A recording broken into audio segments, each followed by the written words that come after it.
आप सभी श्रोतागण को बिंदु तिवारी का सादर नमस्कार। मेरे YouTube चैनल पर आप सभी श्रोतागण को मेरा हार्दिक स्वागत और अभिनंदन करती हूँ। आज के सेगमेंट में ऑल दिव्यांग जॉब होल्डर्स के लिए मैं यूनिक सेगमेंट लेकर आप लोगों के बीच में हाजिर हूँ। सच में इस सेगमेंट को बनाने के लिए भगवान ने मुझे प्रेरित किया और बिना भगवान की प्रेरणा से हम कुछ भी नहीं कर सकते हैं। जो रियलिटी है, जो सत्यता है कि आज के कोरोना महामारी का जो संकट है पूरे वर्ल्ड पर छाया हुआ है।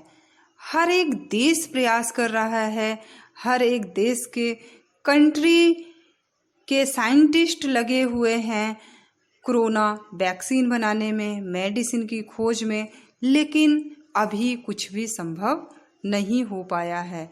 इसी तरीके से हर एक स्टेट प्रयास कर रही है कि हमारे स्टेट में किसी भी प्रकार की कोरोना का जो दर है वो घटे, ज़्यादा से ज़्यादा लोग स्वस्थ रहें और उन्हें परेशानी का सामना ना करना पड़े।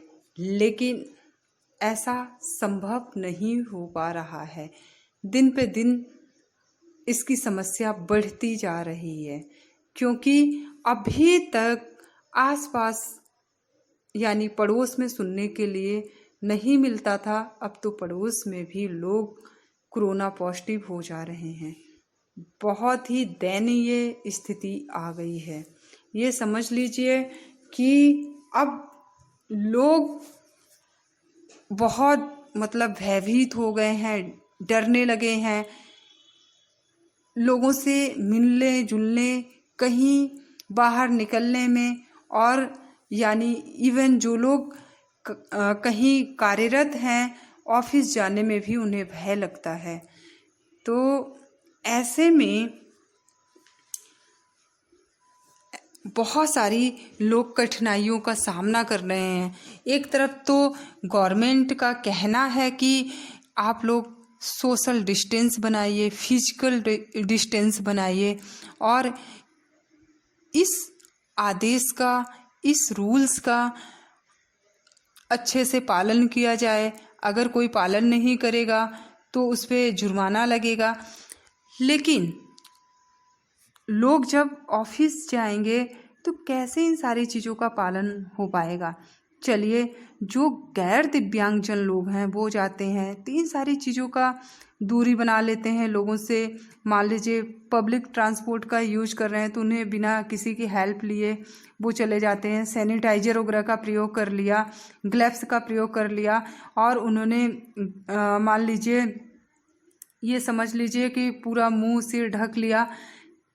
लेकिन एक अगर दिव्यांगजन है और उसमें दृष्टि दिव्यांग है तो आप समझ लीजिए और भी समस्या है, क्योंकि उसका सारा का सारा काम जो है किस पे आधारित है, टच पर आधारित है।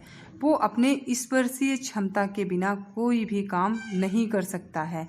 तो इस स्थिति में वो कैसे ऑफिस जाए, कैसे वहाँ पर काम करे और लोगों से फिजिकल डिस्टेंस कैसे बनाए, ये बहुत ही बड़ी समस्या है।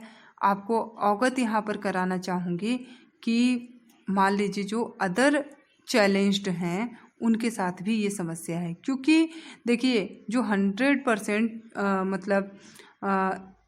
दिव्यांग हैं, मान लीजिए वो व्हीलचेयर का प्रयोग करते हैं, वो कैलिपर का प्रयोग करते हैं, वो वैसाखी लेकर चल रहे हैं, तो कहीं हद तक उन्हें रखना पड़ता है। ऑफिस के स्टेयर पे चढ़ना है तो वो व्हीलचेयर से उतर कर फिर वो सीढ़ियों को छूते हुए एक एक सीढ़ी को पकड़कर चढ़ते हैं, फिर उतरते हैं। अगर मान लीजिए उसमें से कोई जो दिव्यांगजन ऐसा करता है, यानी ऑर्थोपेडिकली अगर वो उसमें से कोरोना पॉजिटिव है, तो वो कितने लोगों को प्रभावित करेगा। और इसी तरीके से अगर दृष्टि दिव्यांग है तो वो भी स्पर्श करके चलेगा। अगर वहाँ पर ऑफिस में कोई है कोरोना पॉजिटिव, या किसी ने उस दीवार को छूकर चला है या उस सीढ़ियों की रेलिंग को छुआ है, तो दृष्टि दिव्यांग तो उसको छूकर ही चलेगा ना। वो जो साइटेड पर्सन है वो तो जा सकते हैं बिना स्पर्श के, वो अपने काम को भी कर सकते हैं, लोगों से दूर भी बैठ जाते हैं। लेकिन सामने वाले को तो नहीं पता चल रहा है ना कि कौन कितनी दूर पे बैठा। कई बार वो टकरा भी सकता है, कई बार हाथ भी लग जाता है। तो इसकी वजह से भी अब देखिए, क्योंकि कोरोना ऐसा वायरस है कि ये छूने से और मतलब अब तो ये भी सुनने में आ रहा है कि इसका मतलब हवा में भी ये अब मिल रहा है। तो कितना सही है हवा में मिल रहा है ये तो मुझे नहीं पता है, अभी तो मैंने न्यूज में सुना एक दो बार, तो मैं आपको बता रही हूँ। अभी मेरे पड़ोस में एक लोग कोरोना पॉजिटिव थे, तो वो हॉस्पिटल में एडमिट हुए। वहाँ इतना गंदगी, उन्होंने वीडियो बनाया, कोई सुविधा उनको नहीं मिल रही थी, उनको बहुत परेशानी हो रही थी। और कुछ लोगों की तो ये कंडीशन है कि हॉस्पिटल में एडमिट तक नहीं कर रहे हैं, और उनके फादर की डेथ हो गई और वो भी कोरोना पॉजिटिव, उनको भी एडमिट नहीं किया गया। तो वो सेल्फ क्वारंटाइन होकर अपनी मतलब मेडिसिन वगैरह लेकर किसी तरीके से अपने को सभी से, फैमिली वाले से दूर रखकर सुरक्षा कर रहे हैं, लोगों की भी और अपनी भी सुरक्षा करने की कोशिश कर रहे हैं। अब तो ऐसी स्थितियां होने लगी हैं, अब तो सच में जो स्थिति है बहुत ही भयानक होती जा रही है। और ऐसे ही एक जानने में हो गया कि उन्होंने किसी को बताया ही नहीं मैं कोरोना पॉजिटिव, उससे उनकी पूरी फैमिली प्रभावित हो गई।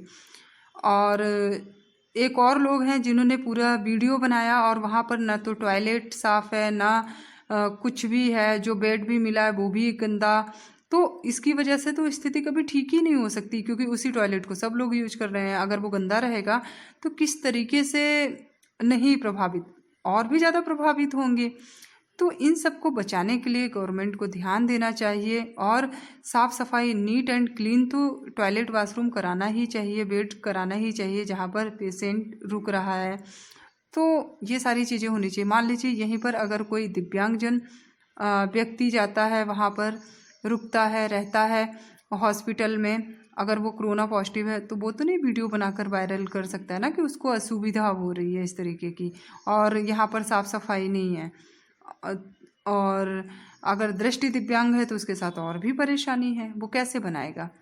और हो सकता है कि बनाए भी तो वो लोग बंद कर दें, या वहाँ पर कोई चीज़ पर्दा लगा दें जिससे कि साफ़ सुथरा दिखे। ये भी हो सकता है कंडीशन, कुछ भी किया जा सकता है।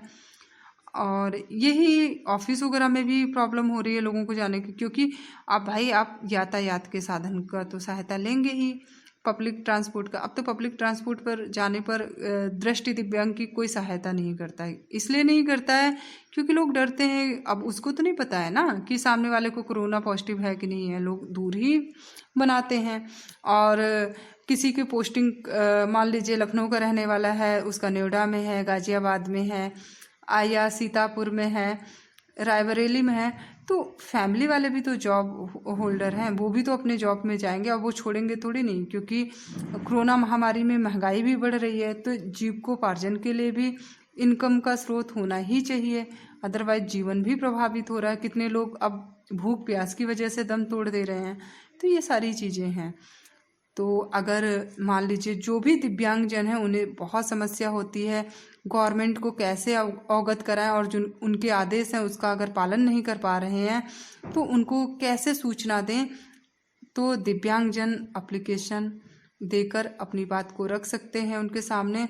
फिर गवर्नमेंट को मुझे लगता है, क्योंकि उनके अंदर अगर मानवता होगी, इंसानियत होगा, तो श्योर अमल करेंगे और कोई ना कोई निजात निकालने की कोशिश करेंगे कि कैसे इससे बचा जा सकता है और काम भी कैसे हो सके। उसके काम करने के मीडियम भी बहुत सारे हो सकते हैं। ऑनलाइन काम किया जा सकता है घर पे रहकर, और टेक्नोलॉजी, टेक्निकल वर्क करके सब लोग काम कंप्लीट करके उसको मेंटेन कर सकते हैं। तो इससे बचा जा सकता है। तो चलिए मैं आपको एप्लीकेशन यानी लेटर आप कैसे लिखकर भेज सकते हैं। आप देखिए सेवा में, मान लीजिए आप जिस भी स्टेट के रहने वाले हैं, वहाँ पर जो भी टर्म यूज होते होंगे आप यूज कर सकते हैं। जैसे आप मान लीजिए एक टीचर हैं तो टीचर शिक्षा मंत्री को लिख सकता है। आपके राज्य का जो मुखिया है यानी मुख्यमंत्री है उसके नाम आप लिख सकते हैं। और आप मतलब दिव्यांगजन सशक्तिकरण विभाग के नाम लिख सकते हैं।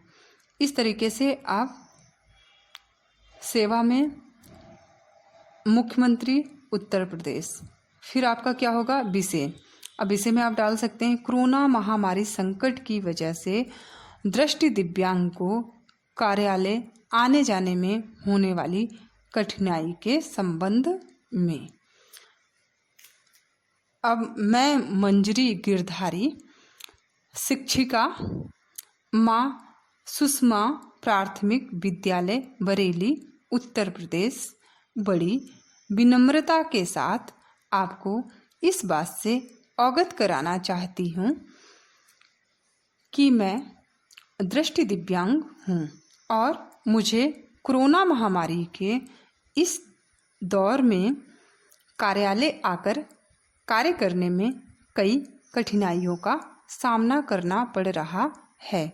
महोदय महोदया, जहाँ एक ओर समस्त गैर दिव्यांग कर्मचारी कार्यालय आकर सरकार द्वारा समय समय पर जारी किए जा रहे सामाजिक दूरी बनाए रखने से संबंधित आदेशों का पालन करते हुए अपने कार्यों को भली भांति कर रहे हैं, वहीं दूसरी ओर दृष्टि दिव्यांग होने के कारण मेरे लिए अपनी स्पर्श क्षमता का उपयोग किए बिना किसी कार्य को करना असंभव है।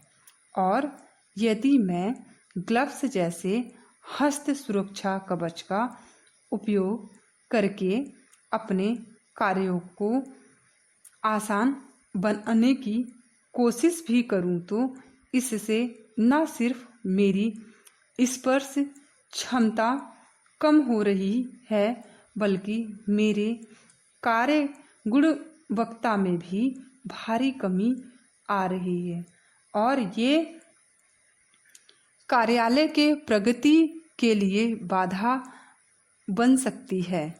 अतः मेरी आपसे करबद्ध प्रार्थना है कि मैं और मेरे जैसे दृष्टि दिव्यांग कर्मचारी जो इस राज्य को अपनी सेवाएं दे रहे हैं, उनके लिए अपने घर से ही कार्य करने की आदेश जारी करने का महती कृपा करें। प्रार्थनी को आशा ही नहीं वरन पूर्ण विश्वास है कि आपके द्वारा इस मामले का शीघ्र ही संज्ञान में लिया जाएगा। धन्यवाद। प्रार्थनी मंजरी गिरधारी, शिक्षिका, माँ सुषमा प्राथमिक विद्यालय बरेली उत्तर प्रदेश। फ़ोन नंबर 9452444134 और अपनी मेल आईडी भी आप मेंशन कर सकते हैं और जिस डेट को आप भेज रहे हैं डेट मेंशन कर सकते हैं और अपना अंगूठा लगाते हैं, अंगूठा अगर साइन करते हैं तो साइन करके आप इस लेटर को भेज सकते हैं। और आप इस लेटर को 3 लोगों के नाम, जो जिस स्टेट का है उसके नाम और उसके यहाँ क्या बोला जाता है, क्या टर्म यूज होता है, उसको आप करके भेज सकते हैं। तो मुझे लगता है कि देखिए आज भी मानवता है लोगों के अंदर और सहनशीलता है, धैर्यपूर्वक इस पे ज़रूर अमल किया जाएगा। अगर सच्चे मन से कोई काम किया जाता है तो सच में वो काम ज़रूर पूर्ण होता है। और मेरा मानना है कि भगवान हर जगह है, ईश्वर हर जगह है। ईश्वर जिसकी रक्षा करता है उसको कभी कुछ भी नहीं हो सकता है।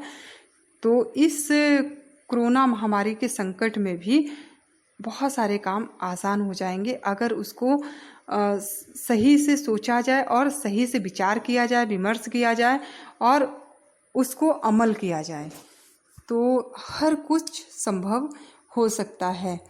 तो बस यहीं पर मैं आपसे इजाज़त लेती हूँ। इस वीडियो को उन तक ज़रूर सेंड करिए, शेयर करिए जो इंटरनेट सेवा से वंचित है और सच में जिसकी ये नीड है, आवश्यकता है, उसके तक ये पहुंचाया जाए और वो इससे निजात पा सके।